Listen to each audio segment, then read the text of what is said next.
here at home. To kick off this, I want to welcome Apostle to tell us what he understands, what is this all about, because you are all the way from Kitui, number of counties, and people think you've passed the point. Yeah. What is this? Yeah, democratic growth, it's one of the very critical subjects that we really need to focus on as a nation. Because, you cannot have a nation that even after 50 years, over 50 years, we are still addressing issues that they don't really matter. Not because they are not issues, but they don't really matter. There are things that should matter at a certain age. Okay. So if Kenya is 50 and above old, there are things that we are supposed to really focus on. So the democratic growth, or the growth of a democracy, it's very, very important subject. And maybe one of the things that I can say as we move forward is that every growth is engaged. The only growth that happens automatically, it's a biological growth. And even that biological, it has some conditionalities. Sure. That if you don't meet those conditions, you might end up not growing. Sure. So every growth is engaged. Yes. And any nation or any people that wants to grow in a certain field, in a certain area, they must be willing enough to engage that growth. Okay.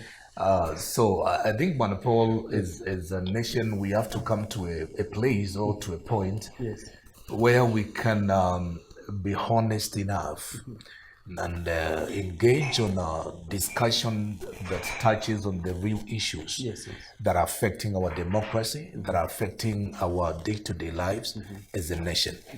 Because you are never going to have a democratic growth or a nation that is going to grow democratically if the real issues that are touching on the lives of common Mwananchi are not being addressed. Because these people that are on the ground there, they have issues. And when they elect leaders, they have expectation. And for them to get to a point where now they develop confidence with either the process or either the system that runs the process, there are issues that must be addressed. Growth is engaged, is not wished. Growth is engaged, not wished. So I'm just looking at our country right now presently, and I'm looking at some of the things that are happening outside there, even on the on the field, on the ground. We watch news every day, and you can tell that our democracy, yes, it's growing, but this is Africa. What do you mean? What do you mean, Africa? This is Africa, and what I mean is that one of the things that we lack as Africans, or maybe I should pose it like this: how many of our politicians, how many of honest politicians outside there who can raise issues, critical issues, serious issues that touch on the lives of Mwananchi without attaching their interest on it? How many of them that are honest enough that can raise issues that are touching on the life of the common citizens and that they are not attaching their interest on it? You see, the growth of democracy is not only the role of politicians, it's the role of every citizen. Okay. So if a politician comes and all that he wants me to do is to play a role that eventually will lead into a benefit only to his side and not on my side, then we are not growing. Maybe he is growing, but I am not growing. But you are not growing. Yes. So the growth of democracy is as you're putting it, it's actually supposed to be a process, right? It's a process. Right. Thanks so much. That is Steve K. Also, and you can listen, if you listen to his words, you realize that there is something most of us are missing, because there is that growth that needs to be felt. Makori, dunia sasa imefika ni wakati tunatakana kujua God and democracy, and God, create democracy and the church. Do you think the church, just in a definition, your take, unafikiria democracy ina grow vipi, ama where is this democracy in the church and the growth? Okay, there is something here I don't understand what. Yes, yes. Because we are talking about democracy. Yes. Democracy, according to me, the way people are thinking, not the way people are talking about it, is different. I understand. Yes. When we talk about democracy, if you became on your own, Yes. on your own democracy, you can do whatever you want. Okay. Without engaging anybody.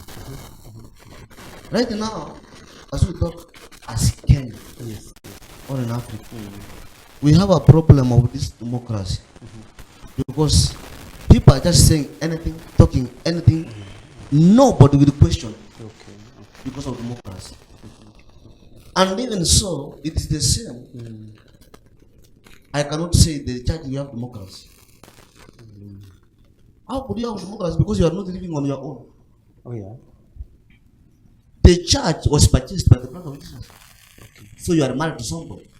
Okay. You have to do something And that the one who married you akikwambia fanya hivi, that's the way you have to walk. okay. But now democracy ikiingia kanisani, for example, kuja jinsi ulivyo, you can walk even naked because of democracy. Okay. When we are talking about democracy in Kenya, Sure. Yes. we are failing to understand this because you can abuse the president Okay. Okay. because of democracy, because the law says. Okay. Right now, people are talking about like you have to face this because we are in a democratic nation. You can say anything you want to say because of democracy. Yes. The way they can say it. But one thing I always ask, Yes. who is the king? Which is Israel? You are a man and you are married. Wewe ndo unasema tunataka kufanyika kwa familia yako. Oh yeah. In Kenya, we have our own president, elected president. Yes. Whichever people say so, kwa kila mtu akona vile anaongea. Yes. But it was chosen by Kenyans. They voted for him. Okay. Now let us come democracy. Akisema hii, kila kitu ni mbaya. Akifanya lile, kila kitu ni mbaya. Akiengage the second, third party, kila kitu ni mbaya. Oh yeah. Now the question is, what democracy are we talking about? You ask, where is it? Because if you are going to live on your own, hutaki kuambiwa, that's what you mean, with democracy, to do anything you want. Kwa mfano, the Bible says, if we come to the church, Yes. there are principles. Without holiness, you cannot see God. Yeah.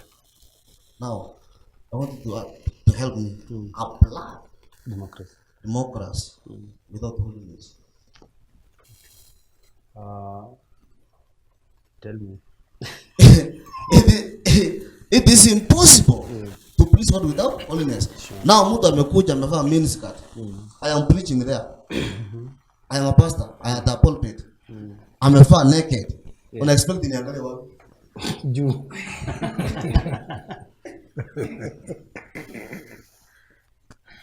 No, sometimes watu wa media wanatupeleka makosa kila kitu you are talking about pastors.